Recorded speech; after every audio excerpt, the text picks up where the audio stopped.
This is going to be one of those shows you kind of end up feeling good. It's fun. It's got a working girl quality to it that makes you enjoy it and you feel good after it's done. It's a classic story in some ways about bridge and tunnel, a girl trying to make it in the big city, in this case Manhattan, as a first-year lawyer in a very storied white shoe law firm. I'm sorry, who are you? Martina Goretti, first year. Oh, this should be good.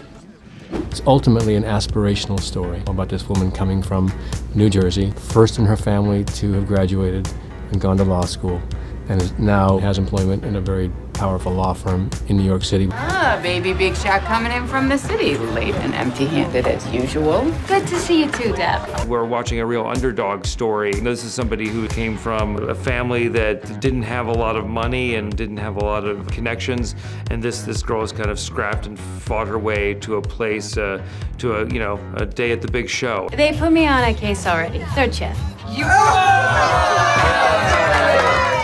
Martina Goretti is our star. She is this fish out of water, this girl with the heart of a lion, as Kevin always describes her. It's true. She's an incredible optimist and really is very grounded, knows exactly where she comes from. What really makes Martina work is she's well educated. She put herself through law school. She knows her stuff, but she was also sort of like, it came from a shocking source. This isn't my first murder case. I did major crimes in Trenton. Trenton, is that where you learned about tight jeans?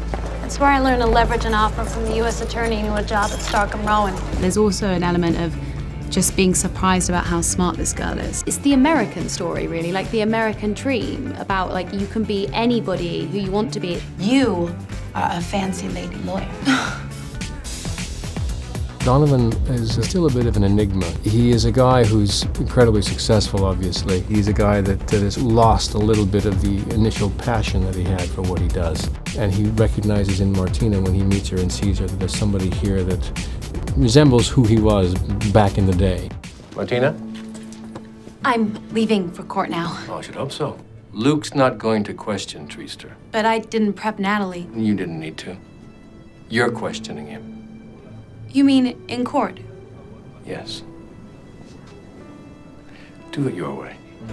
We get to watch him as he develops from sort of a somewhat disengaged boss to someone who becomes really incredibly passionate about her and mentoring her and making sure that she has the success that she needs and deserves. She's going to grow like you do as a woman, you know, and she's only just started at this law firm, so it's really great getting to see her find her feet there, you know, and she throws herself into things without thinking, and she has those moments of, is she going to sink or is she going to swim? But because of her character and her animus, she's a survivor. She'll always swim, even if she's like, you know, spluttering along the way, and I think that's interesting to watch.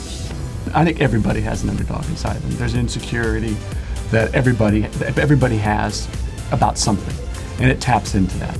And you root for somebody like her because she's feels like she's like 110 pounds. Her hair weighs more than her. She's got this funny accent. She's crossing the bridge and working in Manhattan. And you want that person to survive because you see yourself in them.